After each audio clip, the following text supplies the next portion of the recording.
Welcome, Climate Viewers. It's Jim Lee from ClimateViewer News at ClimateViewer.com. And it's been a minute.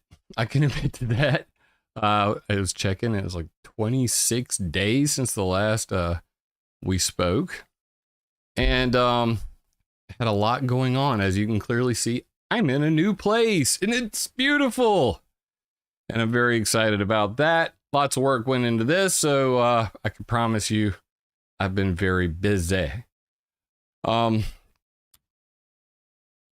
People talking about the whiter sun. And then what do you know? I've done my last two videos on fact checking the fact checkers. Because they always get it wrong or they tell lies of omission. That seems to be the commonality here. It's not that they are blatantly lying. They're just not telling you the whole story. Or they're ignorant. So pick your poison. I don't know which one it is. But you know, we'll have to determine that. You be the judge after the video. So we're going to talk about, is the sun actually getting whiter? And what happened to bunker fuel and the ship tracks, aka them chemtrails over the Pacific Ocean? Good friend of mine used to talk a lot about it. Some of you obviously know Mike Morales passed away, and I first clued Mike into the bunker fuel issue, and God bless him. Mike talked about ship tracks on a daily basis. We're going to talk about that too today. So let's get to it. If you're new here and you're watching from somewhere else, because I have many different websites that I'm streaming this to, come back over to youtube.com at ClimateViewer and hit that subscribe button. If you want to comment on these live streams, which I'm going to be doing more often now that I've got a stable office to do them out of, studio, whatever you want to call it, nook, cranny, corner. This is where I will be live. And if you want to chat, you need to hit that subscribe button. So please do. And if you can support my work, everything I do is free. Open source. Go to connect.climateviewer.com or look at the video details. Not only do I have Patreon and PayPal, I've added givesendgo.com/climateviewer and buymeacoffee.com/climateviewer. So if you don't like Patreon or PayPal, there are new ways to contribute, and I greatly appreciate everybody who supports my work. That being said, let's get right to it. Rolling Stones, the sun used to be yellow according to this cosmic conspiracy theory. Bruh. Move over, flat Earth. It's time. It's a star's time to shine. I just want you to know, I didn't write that line. Miles Klee, which is just weird. Miles Klee wrote this May 4th, 2023. So of course, you know, it's interesting. It's certainly interesting that places like ABC News, USA Today, and Rolling Stone are taking the time to debunk tweets and stuff that literally have less than, 5,000. The last video was like an Instagram post that had 293 likes, and they made an article out of it. So I don't know whether they're trying to shame these people, like make an example out of them. But man, it's hella interesting what's going on with these people. But anyway, let's hear their side of the story, and then we'll get to some of the facts they may not have considered. Bruh. That's a weird contingent of amateur astronomers believes anyway. The idea has swirled around the internet for years, and this week got another endorsement from UK columnist Jackie Devoy, who shared a picture of the star at the center of our solar system, noting that it used to be yellow when I was a child. At some point, however, it turned pure white. And perhaps more distressingly, Devoy observed, it is no longer shaped no longer a sphere, but a weird shape. Okay. And there you can see the actual tweet. We could go over to their profile, but I'm going to bother with that. Readers added context they thought people might want to know. So if any of you are familiar with my channel, you know that just about every video gets one of these contextual updates at the bottom that says something like climate change or contrails or geoengineering. You know, they feel like they have to, and it's such a silly thought to begin with, that they would take somebody's video or comment or post on a social media platform, and then by them saying, well, this is actually not true, and you should read our Encyclopedia Britannica post on this because you'll trust that more than your gut, than your own ability to do some reasoning. And on the other hand, I go, okay, fine, go ahead and read the Encyclopedia Britannica section on contrails, and then come back to, you know, my research, and you tell me which one you think is more accurate. 100 years worth of newspaper articles, timelines, you know, all of the facts presented, both sides of the story, or a one-sided, here's what science says. We all know where that got us with certain people at the National Institute of Health. I'm going to leave it at that before we get slapped by the YouTube overlords. But that being said, let's go back to this thing here. Twitter users added community notes to debunk Devoy's ridiculous astronomical claim, but given that she also believes that staring at the sun can cure or relieve certain eye issues, that humans may control the weather. Oh, now we're getting to it. She's a conspiratard because she believes that humans are controlling the weather. I would point you to weathermodificationhistory.com, Mike Klee, and you might want to get a little more educated on that one before saying that it's completely freaking silly. I'm curious what this link is. I must peek. Uno momento. Let's see what they got there.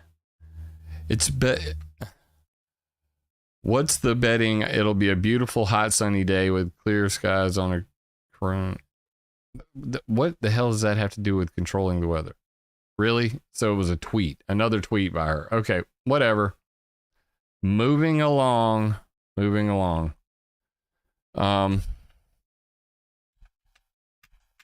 my page down button is not working. That's just grand. Lori D, love you, mean it. Love you too. And I mean it right back at you, Lori D. Thank you for the super chat. All right. So, and I'm not even going to read the, you know, that the cornholio things have killed millions of people and that this concern over the sun's hue feels relatively harmless. What's truly strange is how many people share the feeling that the sun has whitened over the years. Over on Reddit's r/astronomy, for example, a user who later deleted their account, perhaps out in embarrassment, asked if the celestial body was once yellow. As a potential evidence, they cited a cousin, Nicki Minaj, who remembered using orange crayons to draw the sun in school. Approximately zero thought was afforded to the simple fact that no child wants to draw on white paper with a white crayon. Yeah. Okay. So this is you know, obviously the shame game. I mean, here you have somebody who posted on Reddit. Reddit is toxic AF if you have not known this already. Reddit is 4chan with training wheels. Reddit is so left-leaning, liberal, closed-minded, and or just trolly that I used to go into these Reddit talks and I would hijack them, and I would, no matter what the topic was. All right, I digress. This is just too funny. I'd go into these Reddit talks and say it was about, you know, ghost hunting or something like that. And I would see how long it would take me to find some way to hijack the entire conversation and make it about geoengineering, weather modification, HARP, something like that. And I was very effective at it. But there would always be this one like climate cultist in the room. No matter where I went, there was always a climate cultist. And you would not believe some of it. I should have. I'm gonna start recording those because they would be priceless just to play back and share with you guys. I'll get back into doing trolling Reddit. Is so much fun. You should try it. But regardless, this is the shame game. You know, literally somebody who asks a question in r/astronomy, and yes, that up in CT. This is my new studio. How you like it? Does it look sexy? Is my color right? I put a lot of effort into it. I wanted to get rid of my spotlights because they're LED. Even though I turned them down to like 2600 Kelvin, they still, I mean, I would do a live stream and then I would feel physically burnt out after doing one from my Elgato key lights. So you guys let me know. How's the color look? Is everything sharp and in focus? That sort of thing. Let me know in the live chat. But yeah, I'm working with some new stuff. I'm working the salt lamps and just an area light, you know, in the ceiling. It's much easier on my eyes. I hope it's easy on yours. Fact checking the sun. Let's get back to it. So here's a TikTok version of the same nonsense. Why is the sun white? It should be yellow or orange, reads the text-to-speak narration. In the comments, one user wrote, I just asked my mom, she's 74, what color is the sun? She said yellow, adding a yellow heart emoji. Another threw out a potential explanation for the discrepancy, losing atmosphere? Loosing? So they're saying, oh, well, this moron couldn't even spell. So, you know, they gotta be stupid, right? Anyway, TikTok video, not gonna play it, don't really care. But this bogus theory far predates today's cutting-edge social media. Way back in 2012, a YouTuber uploaded a series of videos purporting to explain that something was off about our sun. The hell? RollingStone.com/ it just links to YouTube, their own YouTube. They don't even... You'd think that they'd actually have a link. This is what they link to. Really? Really? I mean, I'd like to see these videos. Anyway, back in 2012, a YouTuber uploaded a series of videos purporting to explain that something was off about our sun and it's affecting the color as we receive it on Earth. In one clip, he documented a humongous white sun, said that he'd been observing unusual phenomena ever since 9/11, 2001, and railed against anyone who would attempt to debunk his findings. Now I don't care about you astronomy people or you college-educated scientists that are funded by NASA, he said. I know that I captured something. Commenters were fully on board with him. As a kid, I went to Southern California beaches every weekend, and the sun was always yellow. The sun we see today is nothing like it was 20, 30, or even 50 years ago. It's much whiter, a second viewer confirmed. People are just now starting to see huge, glaring white, hot sun. Another remark, wake up, people. The sun is not normal. Used to be yellow. Nibiru effect. See, like you had me with the first part and then you throw in Nibiru. Like, okay, let's throw in some Sumerian, Babylonian shit about, you know, a celestial body that comes through and caused Noah's flood and things like that. No, Nibiru's not coming back, people. I've covered this a long time ago. Maybe I'll recover it the next time they say, you know, Nibiru stuff starts going viral again, but whatever. So they basically blame this on the Mandela effect. I mean, this is the takeaway. The Mandela effect is a term now commonly given to a false collective memory named after the mistaken recollection shared by some who lived through the period that South African anti-apartheid activist Nelson Mandela died in prison in the 1980s. He was, in fact, released in 1990 and became president of the country. He died in 2013. In practical terms, instances of the Mandela effect usually involve people forgetting or being wrong, but some of its chief proponents think we're literally slipping between alternate universes where basic facts of nature and history are different. So, I'm not going to read the rest of this garbage. link is in the detail. You can read the rest of the article itself. So the Rolling Stone and Mike Clee, who wrote this, his argument is that similar to the people who say, I remember blue skies and fluffy clouds, and they complain about chemtrails, contrails, persistent contrails, aviation-induced cloudiness, plane farts, that no, that's just the Mandela effect. You think you remember blue skies, you think you remember puffy clouds, but it's always been that way. So here they're saying the same thing. You think you remember a yellow sun. It hasn't gotten whiter. You're just suffering from the Mandela effect. There's a problem with this argument. And that would be brought to you by our good friend at weathermodificationhistory.com. Let's roll that beautiful bean footage. So over here, I have this post called Commercial Aviation Creating Ice Haze and Accidental Geoengineering. Now, this is specifically for Mike Clee. So anybody that would like to go over and just hit him up. Maybe he's got a, let's see if we can get in touch with him now. Hello, Mr. Mike Clee. No content. Oh, he just has there's his Twitter, there's his email. Everybody say hi to Miles Clee, and be sure to tell him that Jim Lee from ClimateViewer sends his regards, and that he should probably look at something like this. Links in the details. Shh, I just boned that. I ended up putting a plus at the end. We don't want bad links. Bad links are bad. Okay. So, okay. So what do we got here? If the recent clear sky brightening trend were due to cleaner air and fewer aerosols alone, it should be accompanied by an increase in direct downwelling shortwave radiation, one part of solar radiation reaching the surface directly from the sun. That didn't happen, Chuck Long reported during the American Geophysical Union fall meeting in San Francisco. This was December 2015, people. Okay.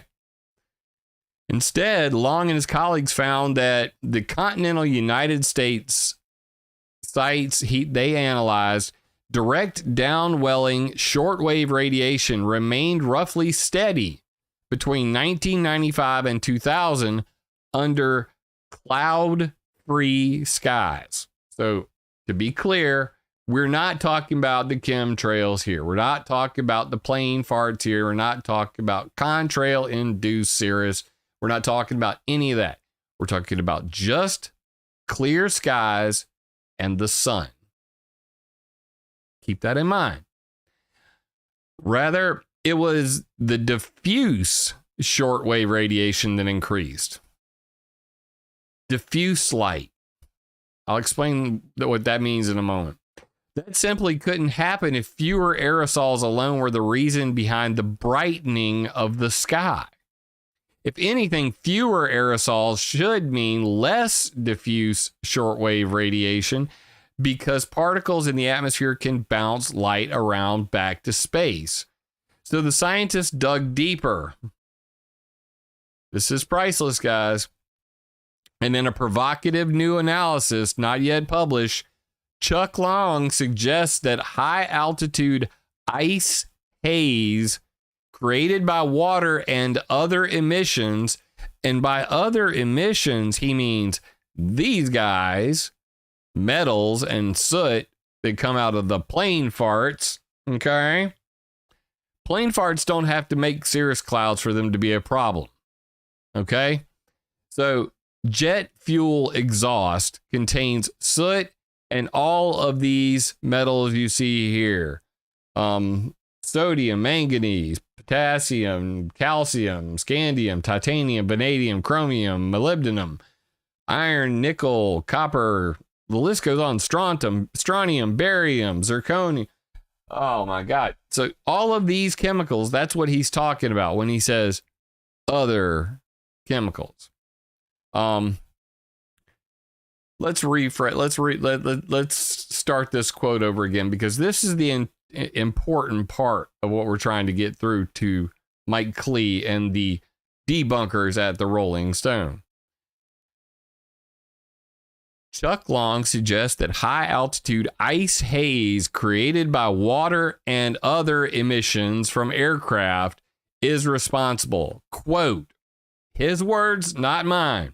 I'm talking about a subvisual contrail generated haze of ice, which we do not classify as a cloud, but gives the blue sky a more whitish tint. Did he say that the blue skies are turning white? Because if the blue skies are turning white, and that's called sky brightening, that could account for a whiter appearing sun. These are facts, not speculation. The finding, if verified, could mean that we are in essence already conducting a geoengineering experiment on the atmosphere, adding ice particles that change the way solar radiation reaches Earth's surface. Understanding the overall impact of those changes on warming or cooling at the surface will take more research, Long said.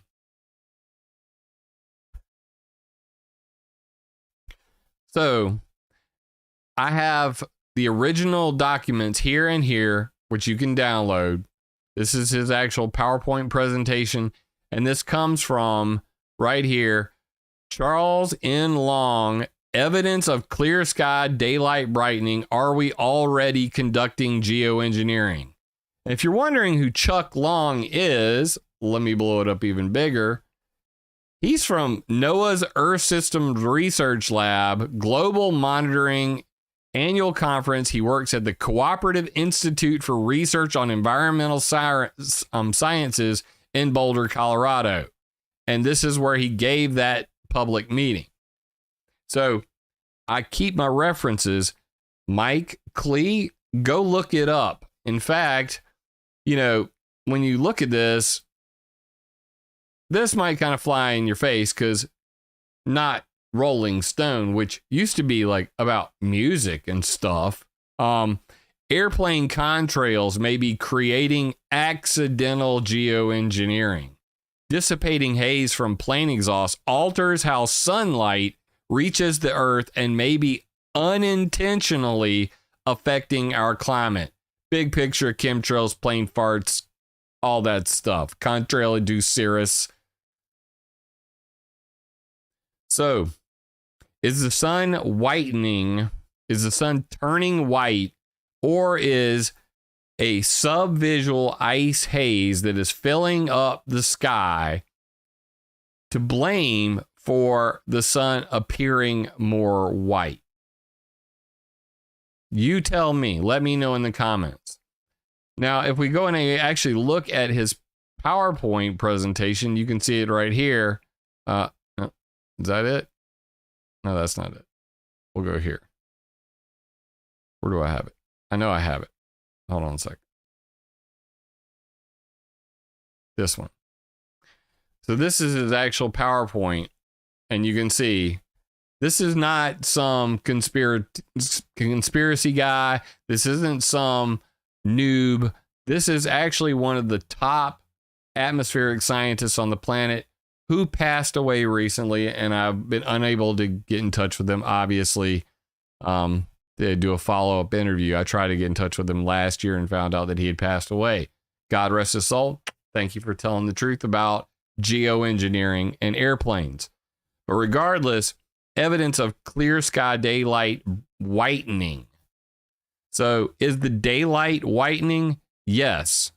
Chuck Long says so. That was 2015. Now, the even weirder part is this. As far as I've been able to tell, nobody has followed up on Chuck Long's research. Nobody. Nobody's interested. Why do you think nobody's interested? I think we all know the answer to that question. Because if you were to dig deeper into this, the airline industry would be in deep doo-doo with all the carbon tax climate cultists. Because diffuse radiation, the idea that ice haze, it's like that dark side of the moon cover where you have the prism and you have the light coming in from one side and the rainbow spectrum coming out the other side. The same is true of ice crystals high in the atmosphere. That when you make millions and billions and trillions of nanoparticle sized ice haze that builds up due to the 100,000 plus flights per day, that changes how light scatters and diffuses down to the ground. It may reflect some long wave radiation, but it may increase short wave radiation. All of this is not being studied. None of this, in fact. So that's the big problem I have with these sorts of stories. They don't want to talk about the fact that the sky is turning milky white and is brightening. The daylight is brightening. And are we already conducting geoengineering? Yes, we are. We've been doing it since the dawn of flight, and nobody really knows the results. Period, point blank, end of story. Is the sun turning white? The sun is appearing white as it reaches its zenith above your head. Obviously, it still appears yellow than red on the horizon because you're looking through more atmosphere, that sort of thing. But as it reaches, its climax, it's going to appear more white overhead because of all of this milky white buildup. Rick Clark, here's that coffee I meant to send like 5 years ago now. That's an old ass coffee, Rick. But I are a man of my word. At the end of the day, that's all we have as men. That is true. You're only good as your word. And I greatly appreciate that super chat, Rick. Thank you very much for supporting me, man. So Chuck Long, he also has an accompanying document here, and I could read you all this. It's on the page. I'd prefer you take your time to read it. But, evidence of clear sky daylight whitening. Are we already conducting geoengineering? And, all the information. I did try to call him, like I said, but unfortunately this email no longer exists, and all of this is, he's dead. But as he put here, we will present our preliminary findings to the date, to date, these investigations suggesting indeed that there has been an aggregate whitening of the sky conditions we typically consider to be cloud free. And this is where he actually used the surface radiation budget network, which reminds me, Fox News meteorologist Paul Delgado, who commented on my last video, telling me that none of this is true and we aren't geoengineering, and if we did, we would be able to notice it. Well, how about the fact that there are, things like this, the SURFRAD, as he puts it, surface radiation budget network, which measure incoming solar radiation. And these are the systems that he used, and he was based out of Boulder, Colorado. That is one of those systems, as you can see here. These are what he used to make the determination. Wasn't just him looking up and going, oh my God, I think it might be getting bright. I'm a scientist. I'm going to go and I'm going to try to prove this using data. Yeah, I do drink $20 worth of coffee. It's a coffee breakdown. Hold on a second.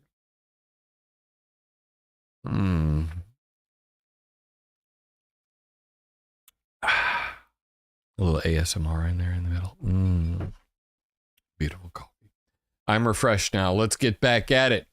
So yeah, to Fox News meteorologist Paul Delgado, same thing to you. I'm going to tweet you this video because I saw your comment, and we haven't had a good long argument in like 5 years since on Twitter, when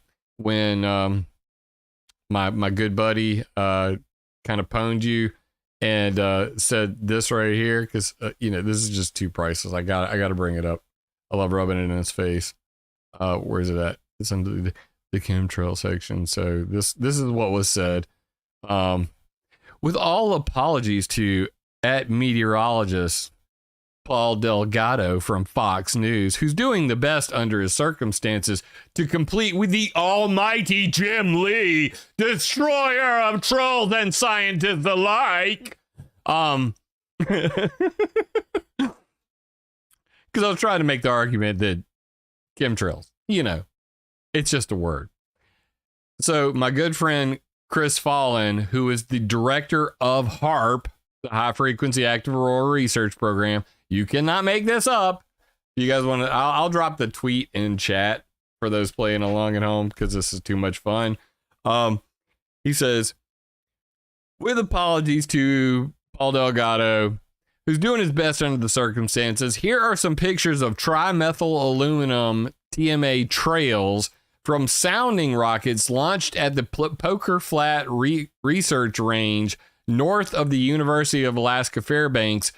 In other words, legitimate chemtrail science. So, I mean, Paul, you really got your ass handed to you in that last conversation we had on Twitter that went like, I think I set the record on that one for the longest engagement of just going back and forth. We were well over 100 tweets in this thread with Paul Delgado, the meteorologist. He commented on my last video saying, "Oh, why are you talking about this chemtrail thing again? Blah, blah, blah." But anyway, bruh, you're wrong, and you're wrong again. So anyway, this brings me to the next topic, these ship tracks. So this is something I actually published on climatex.mit.edu at the behest of an MIT alumnus who, Dr. Rick Shankman, who reached out to me on LinkedIn and was like, I would really like for you to publish something on MIT's website about geoengineering. So I said, let's do this. I'm actually going to have to put my writing pants on. And it was right here at climatex.mit.edu/accidental geoengineering ship tracks and contrails. And it was published March 22nd, 2018. They deleted this article from the website, and everything that I had published and Dr. Rick Shankman, who graduated from MIT, they deleted all of our articles and made a whole damn new website where the public could no longer, just post, because this became the #1 most shared, most viewed article on MIT.edu's website. So it was getting so much attention that they deleted it. But whatever, it's still here. And the reason it's still here is because at the center of this was something that MIT wrote. MIT Technology Review, don't try that shit with me. We're about to kill a massive accidental experiment in reducing global warming. Does this sound a lot like this? Airplane contrails may be creating accidental geoengineering. We're about to kill a massive accidental experiment in reducing global warming. We're about to kill a massive accidental geoengineering experiment. A forthcoming United Nations regulation will slash shipping industry pollution, but may also speed up climate change. Now, here's the thing. These guys who talk about climate change, they don't care about pollution. They're so fixated on temperature, global temperature rise. They want to call it, they still want to call it climate change. They don't want you to call it global warming anyway, let alone runaway global warming or the clathrate gun hypothesis, the idea of, methane hydrates venting and killing everybody like the dinosaur farts did back in the day, where this whole theory originates. Just the stupidest story I've ever heard in my life. But yeah, they dug up ice cores on the poles. They looked back at the time of the dinosaurs. They saw a bunch of CO2. They assumed that the CO2 came from dinosaur farts. Then they found a whole bunch of methane, and they said, well, let me get this straight. Dinosaur farts melted frozen methane, which then vented into the atmosphere, and that caused runaway global warming and caused like the poles to melt, and that killed the dinosaurs. This is called the clathrate gun hypothesis. This is where the climate cult religion of global warming scamology comes from. And we won't, and you know, maybe later on in another date, I will bring up Dr. Jim Fleming's paper on the guy who originated the CO2 idea, and we'll poke holes in that one too, just for fun. But regardless, they don't focus on pollution. Climate change is not about pollution. They only focus on temperature. So pollution, as it states very clearly right here, I don't want your cookies. How about I reject all your cookies? Take your cookies and shove them. Go away. The UN regulation will slash shipping industry pollution, but may also speed up climate change. Does that make any effing sense to anybody watching this? Let me know in chat. Because what they're actually saying is that it will slash shipping industry pollution, which is coal fly ash, which is sulfuric acid, mainly sulfur. They're worried about the sulfur. That I'm looking a tad pink. Well, thank you. Is it because of my salt lamp? Is my salt lamp, am I too pink? Am I less pink now? Because I feel like I'm more white when I look like this. Here. Just saying. I like the little glow. I'm gonna turn my glow back on. Tell me if it's better before, like now, or with the glow. Let me know in chat. They're saying that, you know, pollution is good as long as it slows down global warming, because dinosaur farts, because polar bears and shit. You cannot make this up. So I wanted to focus squarely on these two articles. You know, airplane contrails may be creating accidental geoengineering, bunker fuel from ship tracks. Now, for those who are scratching their head, you're going, what the hell is a ship track? Well, let's just look right here. These are ship tracks. This is ClimateViewer 3D AF. You can find this at climateviewer.com or .org/3D. And you can see right here, I'm on the NASA 367 band. And what it actually does is it even highlights the ship tracks that are in the marine stratocumulus decks. So even the invisible ship tracks, you can clearly see them, because this shows aerosol optical depth. That's what's going on here. These are ship tracks, so that we're clear. I think there's some more over here. No, that's a different day. But regardless, I wanted to bring up one example, just so you had a visual reference of what ship tracks look like. But those are some pretty nasty ones right there. So these make the plane farts you see over your house look tiny in comparison. I mean, right here, this ship track is at least half the length of California, and it's probably, let's see, we got 100 kilometers is the thing there, so we're talking like 20-30 kilometers wide. That's a huge ship fart. Okay, these are very, very big ship farts. Okay, this is what they didn't want to go away. This is this actual image right here is from January 30th, 2013. I'll blow that up nice so you guys can see that. You just click the date picker, and then you can actually choose the date. Yes, I coded this myself. So if you're wondering what the hell's going on, that's what's going on. And you can also pull it up any different way, but you know, it's got little sliders so you can adjust things. You can actually take the color all the way out of it, make it black and white, things like that. But let's just say, for the sake of argument, I wanted to really mess with the contrast on that. I could and then you can see it even more clearly. It just really highlights the ship tracks. So that's what this tool is for. You can get in here and tweak things and look at the satellite data and see the ship tracks. Now, these ship tracks are let's be clear about what we're talking about. So what is bunker fuel? Bunker fuel is also referred to as heavy fuel oil. It is the bottom of the barrel when it comes to fuel, turning oil into gas, turning oil into diesel and kerosene and gasoline, and then even like, jet fuels at the top end.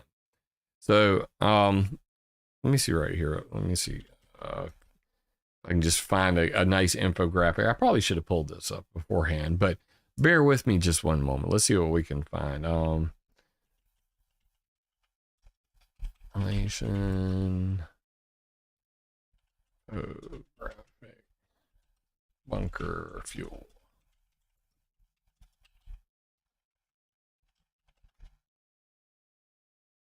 Okay, that's the one I'm looking for right there. Pretty sure. Why has it got to be so small?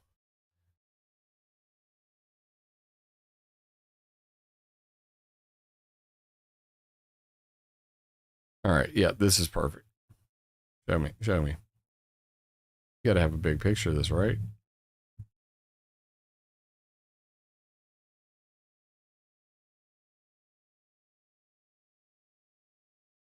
All right.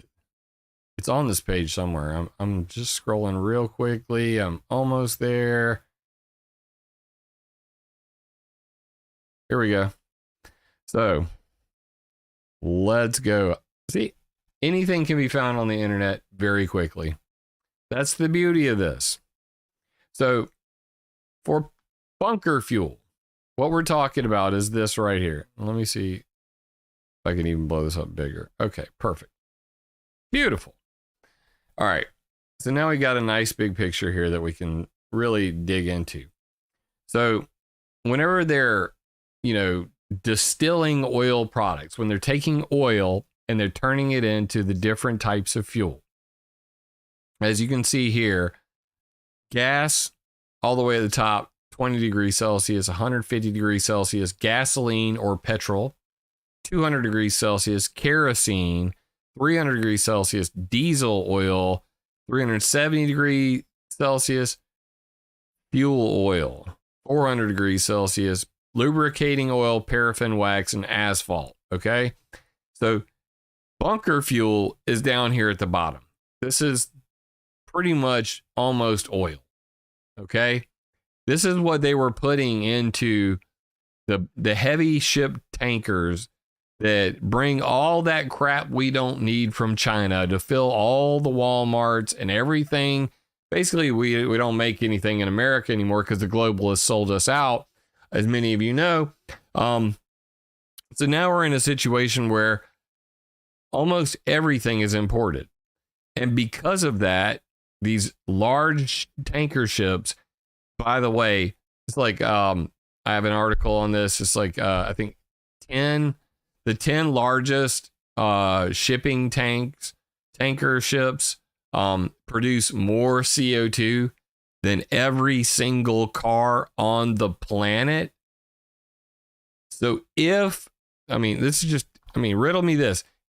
You tell me. I wonder if my chat button's working today. Somebody say something soon.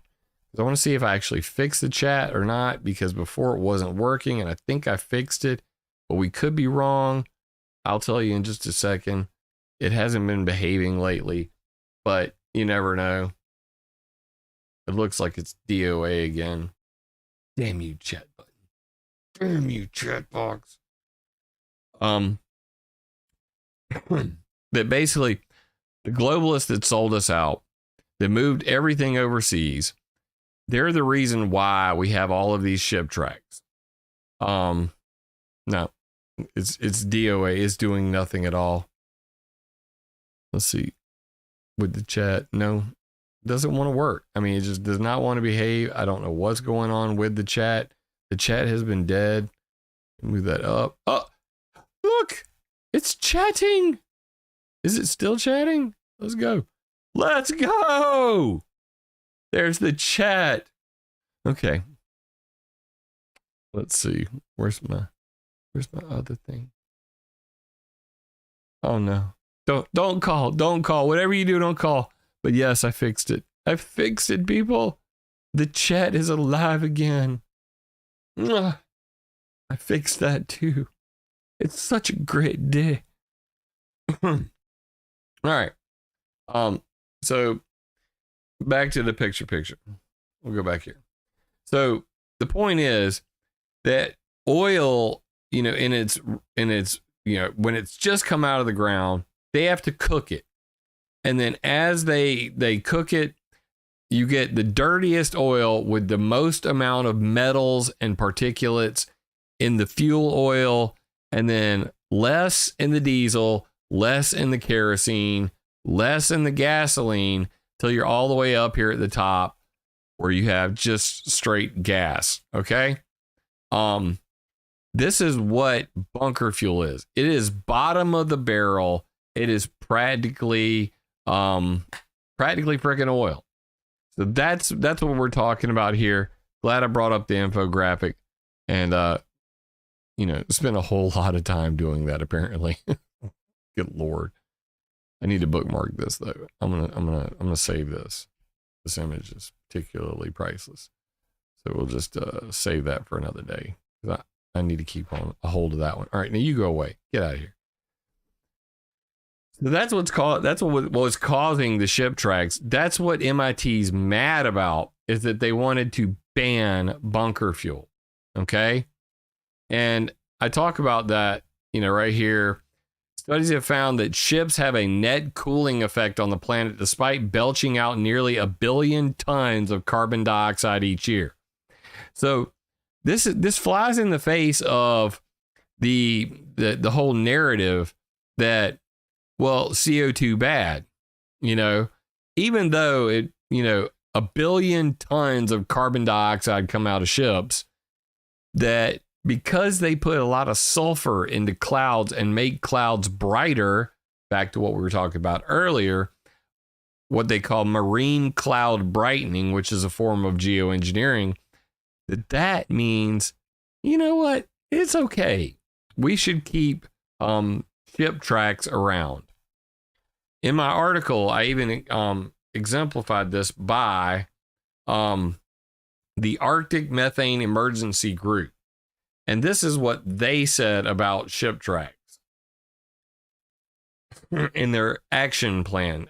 Arctic Methane Emergency Group Strategic Plan 2012. There's one thing that we do know that can produce an appropriate amount of cooling power: the sulfate aerosol in the troposphere as emitted from coal-fired power stations and ship bunker fuel. Now, I was talking about this in 2012. I could take you back to my articles from 2012, 2013, 2014, when I was first covering ship tracks and bunker fuel.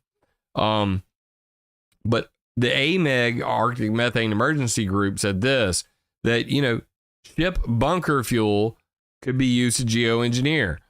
This aerosol has offset CO2 warming by around 75% in the past century. That without the pollution coming from burning heavy fuel oil or ship bunker fuel, that we would be much hotter today. But because they're putting so much sulfur in the atmosphere, it's worth it. It's poison, it's, pollution, and it's billions of tons of CO2, but the sulfur offsets that. So that is geoengineering. But they like to call it an accidental geoengineering because it's pollution based. Same thing with the airline industry. Accidental geoengineering, pollution based, not a secret government program. It's just that they recognize that the sulfuric acid and acid rain caused by planes is worth it as long as it keeps the planet cool, as long as everything chills out. There should be a temporary suspension of initiatives and regulations to suppress these emissions. Temporary suspension of initiatives and regulations to suppress these emissions. This was in 2012. Action plan. Interventions in the Earth system. Try to maintain or even enhance the current cooling effect from currently emitted sulfate aerosols in the troposphere at mid to high northern latitudes. For example, the regulation to ban bunker fuel for ships should be relaxed while encouraging the continued use of bunker fuel where resulting aerosol emissions might be beneficial. Intentional air pollution. It is a geoengineering pollution solution. Are we all on the same page here? Because that's what they're talking about here. With this accidental geoengineering, accidental my ass. John Neeson, chairman for the Arctic Methane Emergency Group, which I have an archive.org link to their website. We'll give that a moment. Archive.org is so slow. But this is what their website looked like. Just so you know, I'm not making this crap up. Arctic Methane Emergency Group. With John Neeson. And that's John Neeson right there. So you guys know who I'm talking about. But yeah, they had this saving the Arctic ice, and they predicted that basically the entire North Pole would be ice free by 2015. They got everything wrong. They called for governments around the world to start geoengineering immediately. That's what this plan was that I had linked up here. And basically the UK government responded. You can see in my article here. The UK government responded with basically, how about you screw off? Because we're not doing that. But what he said was, we suggest that the G20 should initiate an international project with the Manhattan Project's focus and intensity in order to determine and implement the optimum strategy for keeping the planet safe for future generations. Manhattan Project G20 for geoengineering. Arctic Methane Emergency Group. Why am I talking about all this? Well, they did ban bunker fuel. Okay? So this did come to fruition despite, AMEG saying, hey, we should, we should use the bunker fuel to keep cooling the planet. That in 2016, the United Nations International Maritime Organization, IMO also stands for, in my opinion, this was actually a good idea. That IMO announced that by 2020, international shipping vessels will have to significantly cut sulfur pollution. Specifically, ship owners must switch to fuels with no more than 0.5% sulfur content, down from the current 3.5%, or install exhaust cleaning systems that achieve the same reduction, Shell noted in the brochure. Why is this important? Why is it so important that we cut sulfur emissions? Well, let's go to David Keith on that one. You tell me, David Keith, what would happen if we kept up with the sulfur problem?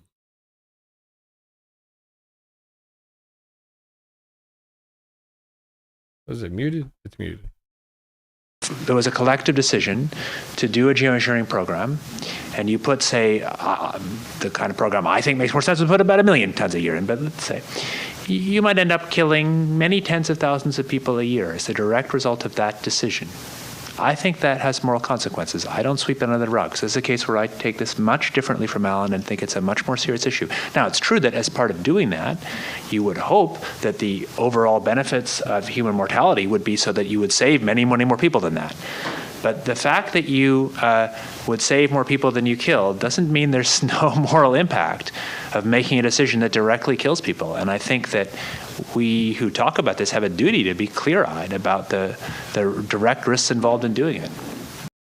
So to be clear about this, just us now. To be clear about this, sulfur kills people. Okay? Sulfur creates sulfuric acid creates acid rain. Sulfur kills people.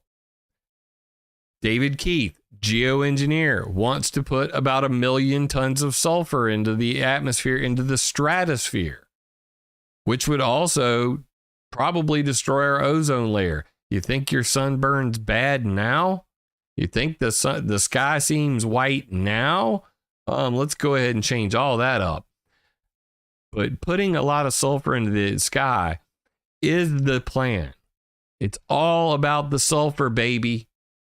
The reason why is because when Mount Pinatubo erupted in 1991 and they saw that volcanic eruption shoot all of those particles into the stratosphere, they focused on the fact that the sulfur that went into the atmosphere, which made obviously sulfuric acid and a whole bunch of other things, sulfur dioxide, other things. We won't get into all that, but it cooled the planet. The planet cooled by several degrees immediately following the Mount Pinatubo eruption. So since 1991, when that happened, the sole focus has been, how can we get as much sulfur as possible into the stratosphere, or as high as possible, because that's what's important. So as you can see here, if you're not familiar with the terms we've been using, troposphere and stratosphere, the stratosphere starts at about 39,000 feet or 12 kilometers and goes to about 50 kilometers or 31 miles. In that range, the stratosphere, that's where your ozone layer is. Now, planes typically fly close to the 39,000 feet tropopause, or the barrier boundary layer between the two. And it's been found that sulfuric acid, soot, and all of these metal nanoparticles are ending up in the stratosphere because they mix, because these chemicals sometimes go up into the sky. So the point I'm trying to make here is that they want to put more sulfur into the sky. They want to mimic volcanoes. They call it solar geoengineering. And that's why MIT's over here complaining, about we're about to, kill a massive accidental experiment because the IMO is about to ban bunker fuel.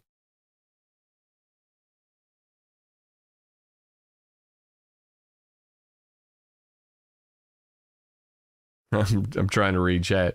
I see somebody who disagrees, and I want to know why. I love a good disagreement. You guys know I'm a sucker for a disagreement. But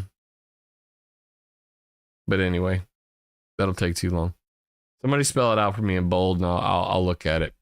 So yeah.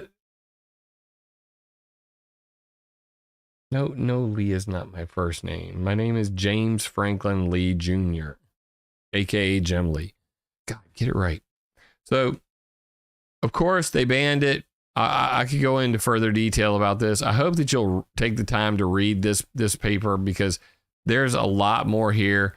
That basically, I might even have it in here about the Indian Space Organization, but that's the thing. And these are all the people who've talked about increasing jet fuel sulfur, putting extra sulfur, use commuter aircraft fuels doped with aerosol generators, dissolved or suspended in their jet fuel and later burned with the fuel. The addition of sulfur to jet fuel. This is why I talk so much about geoengineering with jet fuel, because I have all of these references from all these people saying, hey, via the jet fuel, the airline industry, stratospheric injection of sulfur, the sulfuric acid was injected directly into the jet exhaust, and with the case where sulfur was provided to the engine with the fuel. So again, all of these have to do with getting sulfur into the sky like this. Stratospheric sulfate injections with commercial aircraft or with bunker fuel, with, international shipping, with ship tracks. You remember these things. So at the end of the day, whether it's ship tracks, whether it's coal stacks, especially the airline industry is unique because of where they put their pollution. They're up there already, and that they can get that sulfur to where they want it to be. That's the important thing. So that brings us to the final paper here,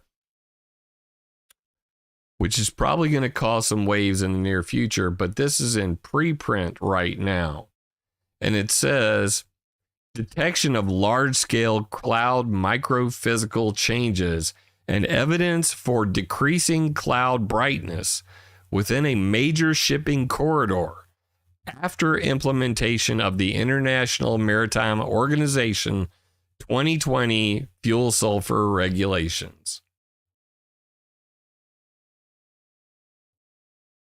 Dated May 22nd, 2023. So the IMO banned the bunker fuel, and they're over here going, well, yeah, new regulations from the IMO limiting sulfur emissions from shipping industry are expected to have large benefits in terms of public health, but come at an undesired side effect, an acceleration of global warming. At least they didn't say climate change in there. Bravo to you. You know what? I'm just gonna make this picture full desktop so I can blow it up and you guys can actually read what's going on here. Where were we? Large benefits in terms of public health. Yay! But come with an undesired side effect, an acceleration of global warming as the climate cooling effects of ship pollution on marine clouds has been diminished. Boo! It really makes you wonder how do you quantify what's the desired effect here? Do you want to save people's lives, or do you want to save the world because it's going to overheat and everybody's going to die? But if we keep the pollution, people will die. So it's kind of that train scenario.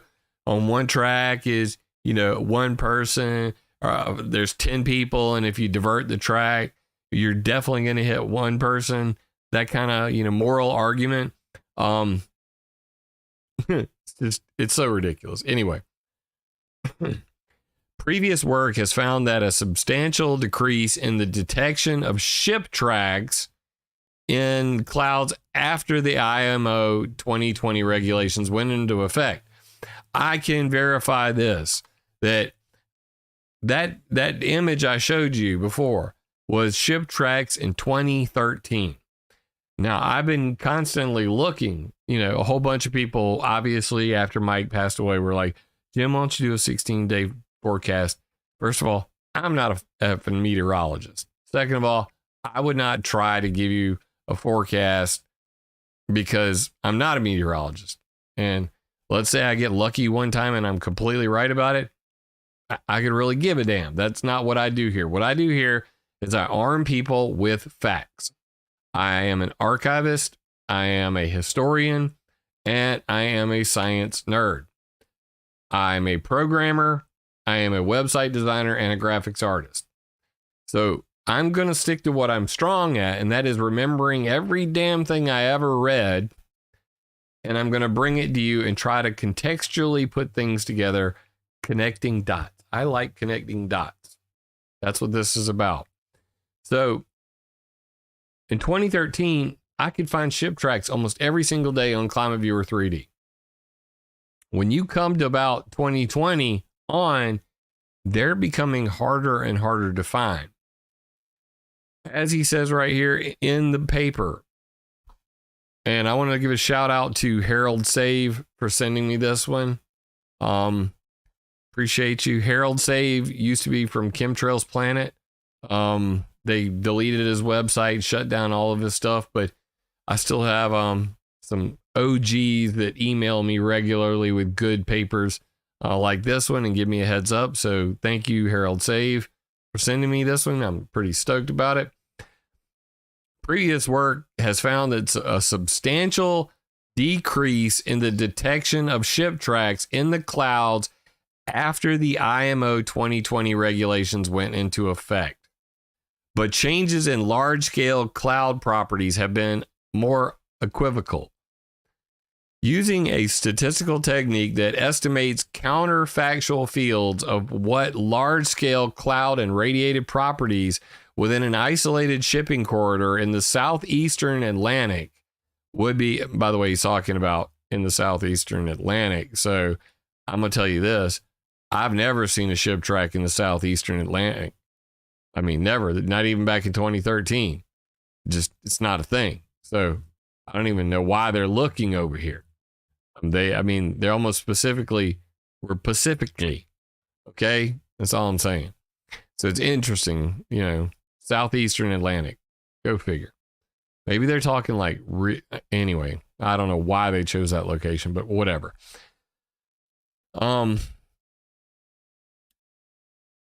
Where do I back up to? Large-scale cloud and radiated properties within an isolated shipping corridor in the Southeast Atlantic would have been, in the absence of shipping, we can confidently detect a reduction in the magnitude of cloud droplet effective radius decreases within the shipping corridor and find evidence for a reduction in the magnitude of cloud brightening as well. So the cloud seeds, the congealed water, the condensated water on the pollution, and natural cloud seeds, which obviously could be anything. I mean, it's, ranges from, earth metals to fungus to bacteria to mold spores, to dimethyl sulfide, which is farts from phytoplankton. Anyway, that the cloud seeds are smaller and the clouds that were generated are less bright over the ocean. Let's just put it that way. That's what they're saying here.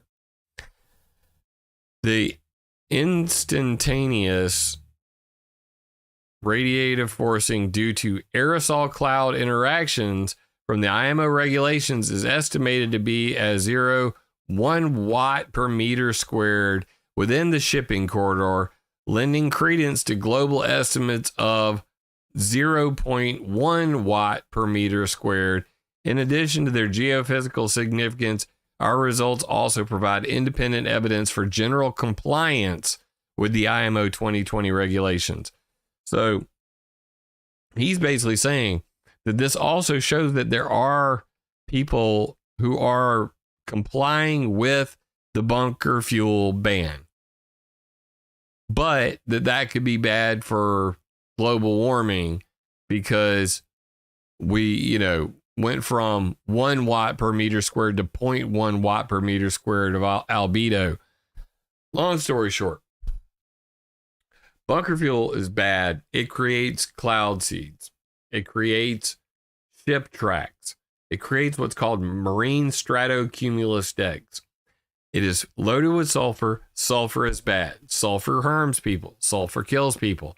The metals, just like in the aircraft, all of these metals are in the soot. Soot is a common, effect of burning fuels. Everybody knows this. Go out and burn some logs, rub your hand on it. Your hands are going to be black. That's called soot. Soot is loaded with metals when you're talking about whether it's bunker fuel, diesel fuel, kerosene, jet fuel. All of these have one thing in common, that whenever they come out and they are loaded with sulfur, that they are carried around the world and eventually end up in your food, in your lungs, and affect the health of everybody on a worldwide basis. Ask anyone who's a trucker, and this is completely unrelated. Ask anyone who's a trucker, what do they think about sulfur and how strictly limited truckers are on the amount of sulfur that's allowed to be in their jet and their diesel fuel. Because it became a really big deal a while back, and I think it was under the Clean Air Act. So on the one hand, you've got all of these, Illuminati, MIT educated, Carnegie Mellon, Bill Gates, the geoengineers, the climate changers. They want to cool the planet. They want to control the atmosphere, and they're worried about the climate cult's idea of global warming. So sulfur at any expense is necessary, because if the sulfur were to go away, God knows how bad it could be. I mean, we might see rapid increases in global temperature. However, they banned bunker fuel. This is the first paper that I've seen, thank you, Harold Saive, that says we're actually seeing that people seem to be complying with this, and there is a major that is a sword, that there's a major reduction in sulfur on a worldwide basis. Yet, has it gotten much hotter? I mean, did it magically just start boiling? Did the seas boil? Did the methane just erupt out of the ground because the dinosaur farts got us? It hasn't. But at the same time, they're still doing the exact same thing with jet fuel. They want to use biofuels for contrail control. And there's so much talk about adding sulfur to jets at altitude, while using ultra low sulfur jet fuel or biofuels on takeoff, so that less people die around airports. But then when they get up to the top of their flights, when they're cruising along, then switch to a secondary fuel loaded with sulfur to geoengineer. So whether you call it accidental or not, airplanes and their jet fuel are geoengineering, are brightening the sky, and that does have an effect on the appearance of the sun, which makes it whiter, which makes the entire sky milky white. You can see this. Wait till the midday when the sun is directly overhead. On a cloudless day, it may be pretty blue overhead. It's still going to be slightly white. And as you look to the horizon, you're going to see it get whiter and whiter and whiter till you have a milky white horizon. That is the subvisual ice haze Chuck Long was talking about. That has an effect on diffuse light that changes the color and the perception of the color of the sun. Period. That was our first article. Secondly, ship tracks. Ship tracks got whacked. Ship tracks bad. Ship tracks missing in action. Bunker fuel on the decrease. This is good.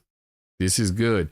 This does not mean that they will stop, because the Marine Cloud Brightening Project is looking to do it anyway. So somebody mentioned the sword. I guess I might as well go this beautiful blade.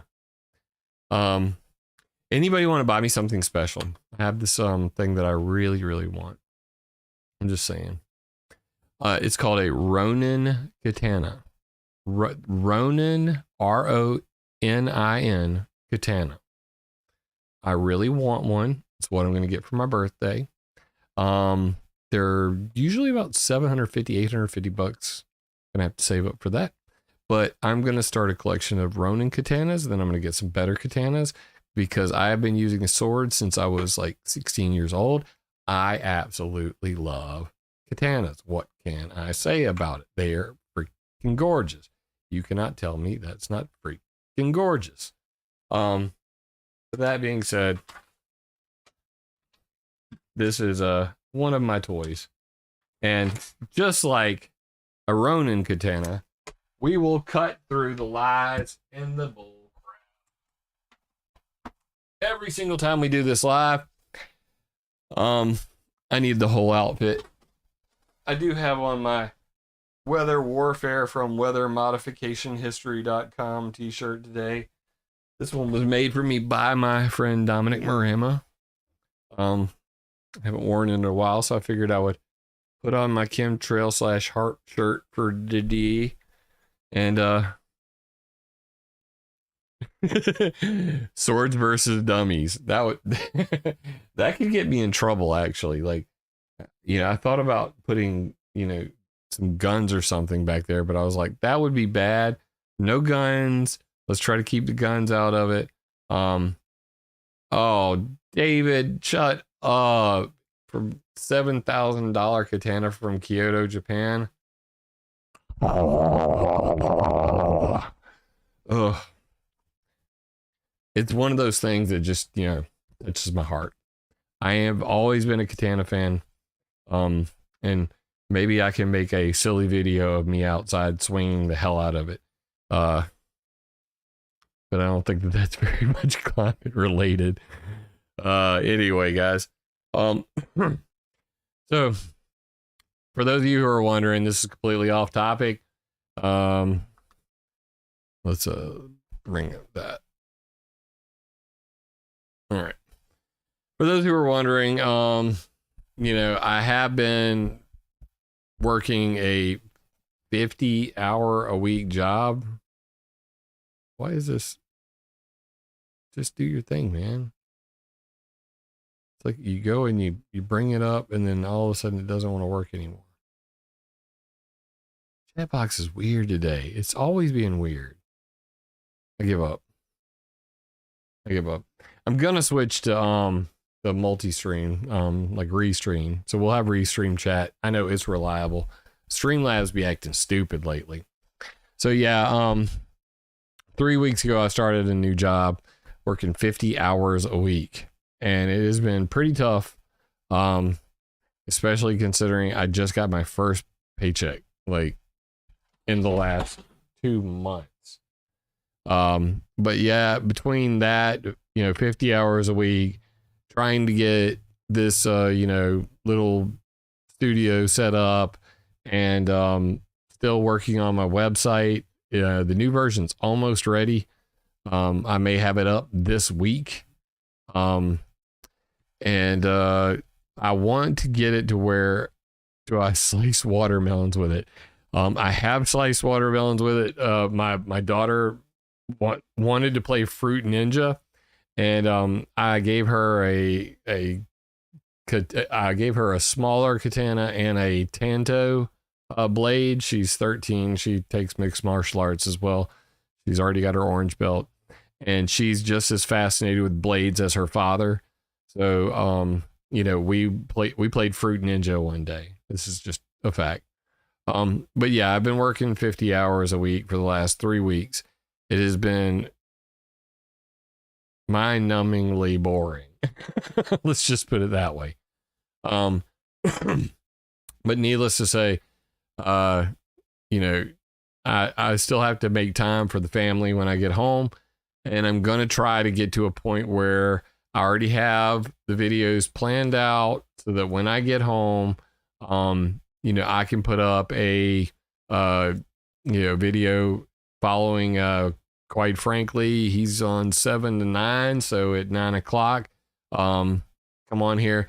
And I want to keep some of these videos much shorter because there's so much that I want to cover, but I don't have the time. So what I'm going to do is start, when I'm getting these daily updates, things that just, oh man, I wish I would have mentioned that. I could just give you examples. I mean, like literally I have 25 videos worth of links from the last 3 weeks that I just never covered because I didn't have time. But I've got this office set up to where the studio to where I can come in here, and even if, the kids are loud and running around and everything like that, there's no way to interrupt what's going on. And I can literally have this, the video's posted in advance, scheduled for 9 o'clock, and I just come in, knock out the video, and then I go to bed because it'll be literally time to go to bed and get up in the morning at 6 o'clock a.m. So if I did a video from say 9 to 10 at the very latest, 10 o'clock, I got 30 minutes to get my butt in bed, and I'll get like 7.5 hours sleep. And I don't think I ever sleep more than like 7 hours anyway, so that's not really a big deal.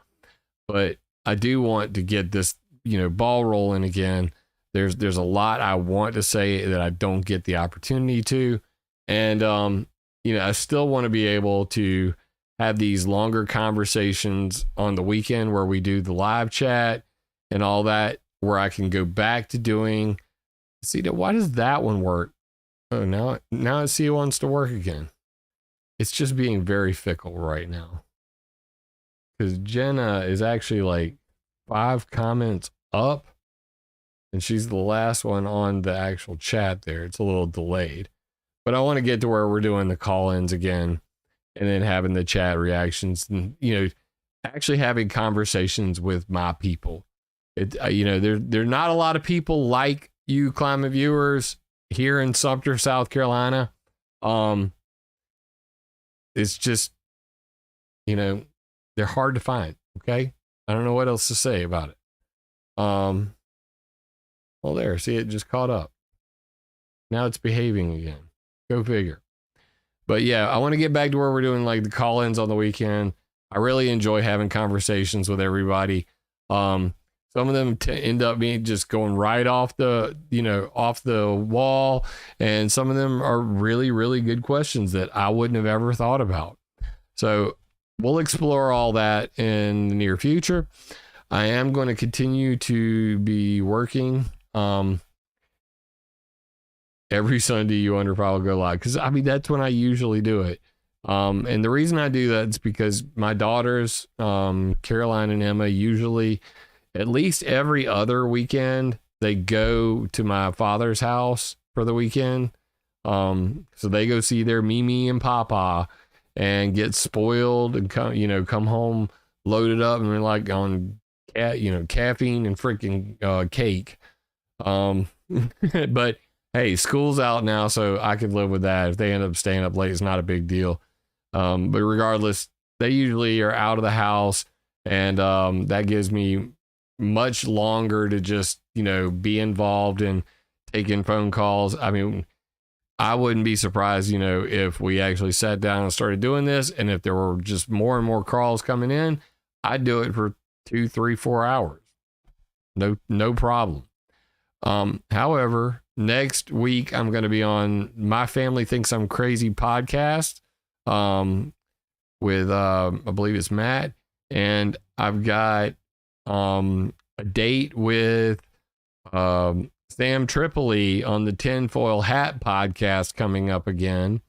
So that one's going to be a lot of fun as well. Last time, I can honestly say that going on the Tinfoil Hat podcast with Sam Tripoli was the funnest interview, most fun I've had in a OPP interview. And by OPP, I mean other people's podcasts. I am down with OPP. Yeah, you know me. So if you know any good podcasts, hey, tell them to hit me up. Jim@climateviewer.com. It's always great to try to break this weather modification and geoengineering archive out into the public, spread it to new eyes, not be preaching to the same choir. The whole idea is the more people we can reach, the more people that we can educate on the facts, the more good we can do about changing the propaganda that is propagated by outlets like the Rolling Stones, USA Today, and all those sorts of things. I know I want to play the song so bad. I always think of there's MC Hawking's Entropy, and it's to the beat of You Down with OPP. And if you guys want to watch something funny, learn a little bit about science, and why global warming is a complete myth, because we don't live in a closed system. We have entropy. You actually have to have a greenhouse. You have to have a closed system to warm something, to keep that warmth from escaping back to space, in order for you to have a global warming.